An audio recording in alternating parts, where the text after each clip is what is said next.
जय श्री हरि विष्णु। ओम नमः शिवाय। प्रिय दोस्तों, मैं मितु शुक्ला एसपीएम ब्लॉग में आप सभी का स्वागत करती हूं। आइए जानते हैं इस वीडियो के माध्यम से सोमवती अमावस्या पर सुहागिन महिलाओं को कैसे पूजा करना चाहिए, सोमवती अमावस्या को क्या करना चाहिए, जो पहले बार व्रत उठाती है, जो बहनें उनको उठाना चाहिए या नहीं उठाना चाहिए, जो बेटिया की शादी नहीं हो रही है या बेटे की शादी नहीं हो रही है तो उनको क्या करना चाहिए सोमवती अमावस्या के दिन। अगर आपका पितृ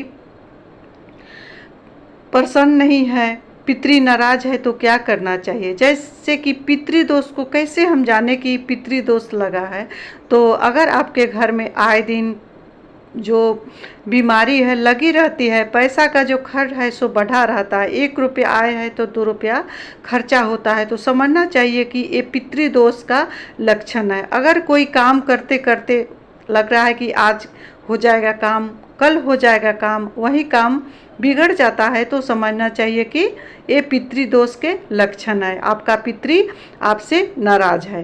तो सोमवती अमावस्या बहुत ही खास होती है। अमावस्या तो अपने आप में ही पितरों के समर्पित होती है। वहीं सोमवती अमावस्या अगर सोमवार को पड़ जाए तो उसे सोमवती अमावस्या कहा जाता है। तो उस दिन सुहागिन जो माताएं बहनें हैं अपने सौभाग्य के लिए पीपल वृक्ष में पूजन करती है, सिंचन करती है और पीपल वृक्ष की 108 बार परिक्रमा करती है। तो उस दिन 2 कार्य निषेध माने जाते हैं, जो कि जो बहनें इस व्रत को रखती है सोमवती अमावस्या का, उनको इस कार्य को नहीं करना चाहिए।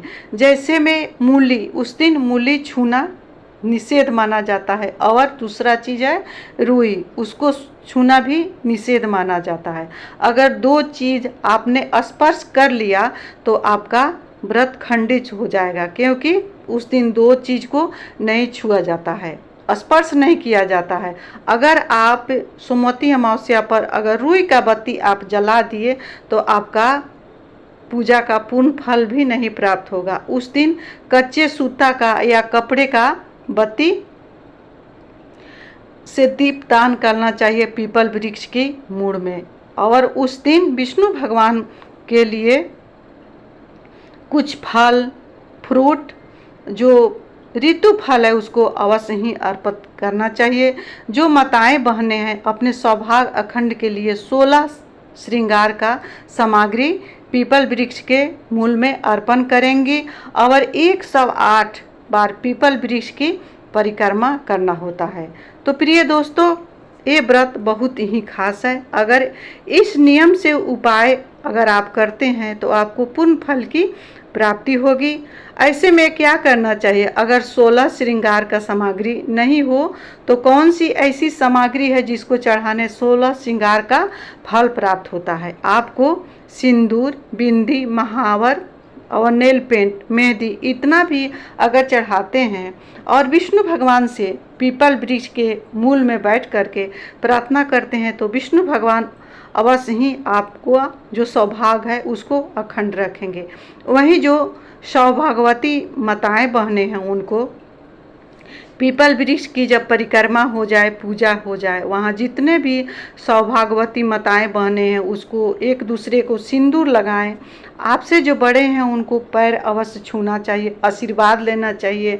अगर आप फल ले गए हैं तो सौभाग्यवती जो बहनें माताएं हैं उनको खोइछा में अवश्य देना चाहिए। और उस दिन जो भी बहनें माताएं हैं उनको अगर लगता है कि पितृदोष है तो उस दिन पीपल वृक्ष में आटा और शक्कर मिला करके वहाँ पर थोड़ा सा रख देना चाहिए, क्योंकि जो भी चींटियाँ आएगी खाएगी तो आपका पितृदोष जो दोष होगा सो समाप्त हो जाएगा।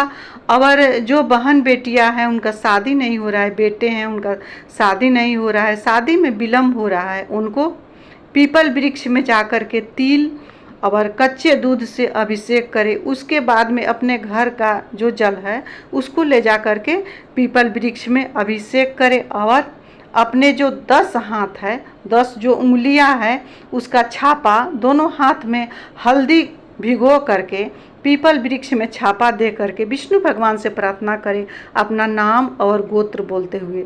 देखेंगे कि आपका शादी कुछ ही दिन में ठीक हो जाएगा और जो समस्या है उसका समाधान भी हो जाएगा। उस दिन मछली को आटे का गोली खिलाना चाहिए और गाय को गौग्रास देना चाहिए और अपने घर की अच्छी से सफाई करना चाहिए। आपको एक दिन पहले ही साफ कर लेना चाहिए, क्योंकि सोमवती अमावस्या के दिन सुबह में टाइम नहीं होगा। जो भी आपका पूजा है तो सुबह में सूर्योदय से पहले ही कर लेना चाहिए, क्योंकि व्रत के पहले जो आप फेरी लगाते हैं उसके पहले पानी भी पीना निषेध माना गया है। इसीलिए जितना जल्दी हो सके उस दिन बिस्तर से जगे और नहा धोवा करके अपने पूजा पाठ को उस दिन समाप्त करने के बाद ही पानी पिए। अब रही बात कि उस दिन व्रत रखे या ना रखे, तो देखिए दोस्तों, बातों को समझिएगा। ये व्रत जैसे सत्यनारायण भगवान का व्रत रखा जाता है, पूजा के बाद आप फलाहार नहीं करते हैं, खाना खाते हैं, उसी तरह ये भी व्रत है। आप लोग देख लीजिएगा आपके यहाँ कैसे होता है उस तरह से करिएगा। लेकिन इस व्रत में जो मूली है और रुई है, ये दो चीज़ निषेध माना गया है। ये नहीं कहीं भी लिखा गया है कि इस दिन आपको व्रत में भूखे रहना है। आप व्रत करने के बाद आप भोजन कर सकती है, भोजन निरामिष या कुछ मीठा आप कर सकती है। ऐसा नहीं है कि दिन भर आपको भूखे रहना है। वहीं शाम के समय पितृदोष अगर लगता है कि आपको लगा है तो कहीं जलाशय पर जा कर के एक दीपक अवश्य जलाएं। अगर जलाशय नहीं है तो अपने जो किचन है, रसोई घर है, उसमें हर किसी के घर में एक मटका परिंदा रखा रहता है, वहाँ पर आप एक सरसों तेल का दीपक जलाएं और पितृ के नाम से और पितृ से प्रार्थना करें। देखेंगे कि आपका पितृदोष समाप्त हो जाएगा और धीरे धीरे आपका काम बनना शुरू हो जाएगा। क्योंकि अमावस्या तिथि के दिन जो पितृ हैं सो धरती पर आते हैं, आपका पूर्वज धरती पर आते हैं। कहाँ जाते हैं? अपने जो भी वंश है उसी के यहाँ जाते हैं। अगर इस तरह से कौवे को रोटी खिलाएं, चींटी को गुड़ मिश्रित आप सत्तू दे सकते हैं, गाय को गौग्रास दे सकते हैं, कुत्ते को रोटी खिला सकते हैं, इस तरह से करते हैं तो आपका पितृ अवश्य ही प्रसन्न होंगे। अब रही बात कि जो माताएं बहनें बीमार हैं उनको क्या करना चाहिए? क्या 108 बार परिक्रमा करना जरूरी है? नहीं, कोई ज़रूरी नहीं है। हो सकता है सुबह सुबह किसी के घर में टाइम नहीं है, छोटे बच्चे हैं, तो आपको 108 बार परिक्रमा करने की कोई ज़रूरी नहीं। आप 9 बार, 11 बार, 5 बार, 21 बार, 31 बार, 51 बार भी परिक्रमा करके अपने व्रत को आप पूरा कर सकते हैं। इस तरह से जो बहनें माताएं हैं वो अपने व्रत को पूरा कर सकती है। वहीं सूतक लगा है या पातक लगा है या जो बहनें पीरियड्स में हैं उनको किस तरह से व्रत करना चाहिए? उनको इस व्रत को नहीं करना चाहिए, क्योंकि पीपल वृक्ष अपने आप में खास होता है।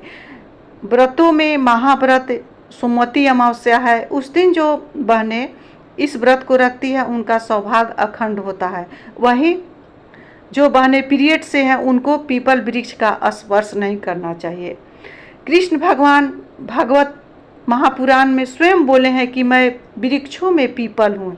इसीलिए सदा विष्णु भगवान के साथ साथ 33 कोटि देवी देवता का वासा होता है पीपल वृक्ष के मूल में। तो जो बहनें पीरियड से है या सूतक लगा है, पातक लगा है, तो उनको पीपल वृक्ष का स्पर्श नहीं करना चाहिए। आपको अलग से पीपल वृक्ष का प्रणाम कर ले, लेकिन पीपल वृक्ष का स्पर्श नहीं करना चाहिए। जो बहनें गर्भवती है उनको फेरी नहीं लगाना चाहिए। आप पीपल वृक्ष में जल अभिषेक करें, पूजन करें, लेकिन फेरी नहीं लगाएं। उस दिन अपने सिंदूरा से अपने मांग को भरें। ध्यान रहे कि अपने सिंदूरा से दूसरे किसी का मांग नहीं भरना चाहिए। अपना सिंदूरा का सिंदूर खुद अपने लगा करके रख दे। आप दूसरे सिंदूर से दूसरे किसी का जो बहने हैं अगल बगल में आपके साथ जो पूजा कर रही है उनका आप मांग भर सकते हैं, और अपना सिंदूरा का सिंदूर किसी के साथ शेयर नहीं करना चाहिए। मान्यता है कि इस तरह अगर आप सिंदूर सिंदूरा का शेयर करते हैं तो आपका जो सुहाग है सो कम हो जाता है, पति की आयु कम हो जाती है। इसीलिए सिंदूरा का सिंदूर किसी के साथ शेयर नहीं करना चाहिए। इस तरह से अपने व्रत को रखें और पूर्ण करें। प्रिय दोस्तों, ये रही सोमवती अमावस्या का पूरी विधि विधान। अब जानेंगे कि सोमवती अमावस्या की शुरुआत कब से कब हो रही है। सोमवती अमावस्या की शुरुआत 2 सितंबर सुबह 5:21 से शुरू होकर अगले दिन 3 सितंबर सुबह 7:24 पर सोमवती अमावस्या की तिथि समाप्त होगी। वहीं सोमवती अमावस्या का व्रत 2 सितंबर दिन सोमवार को मनाई जाएगी। ब्रह्म मुहूर्त सुबह 4:38 से सुबह 7:44 तक है। पूजा का शुभ समय सुबह 6:09 से 7:44 तक है। इसी शुभ मुहूर्त में अपना पूजा पाठ को समाप्त करेंगे। और विष्णु भगवान के लिए आप शक्कर मिश्रित जल ले जाकर के ही अभिषेक करेंगे उस दिन, क्योंकि शक्कर मिश्रित जल से विष्णु भगवान अति प्रसन्न होते हैं। और काले तिल उसमें डाल करके विष्णु भगवान को अवश्य ही अभिषेक करेंगे। इससे पितरों के साथ विष्णु भगवान भी आपका प्रसन्न हो जाएंगे। आपका जो भी शुभ कार्य है वो अवश्य ही सफल होगा। तो प्रिय दोस्तों, इसी के साथ मैं अपने वाणी को विष्णु भगवान के चरणों में विराम दे रही हूँ। मिलते हूँ अगले वीडियो में, तब तक के लिए इतना ही। ये व्रत का उपाय है, सो कैसा लगा सो आप कमेंट के जरिए अवश्य बताइएगा। और कमेंट बॉक्स में जय श्री हरि विष्णु अवश्य लिखिएगा। वीडियो अच्छा लगा होगा तो वीडियो को लाइक करिएगा, चैनल को सब्सक्राइब करिएगा, बेल आइकन को प्रेस करिएगा, जिससे मेरी वीडियो का नोटिफिकेशन सबसे पहले आप सभी के पास पहुँचे। जय श्री हरि विष्णु। ओम नमः शिवाय।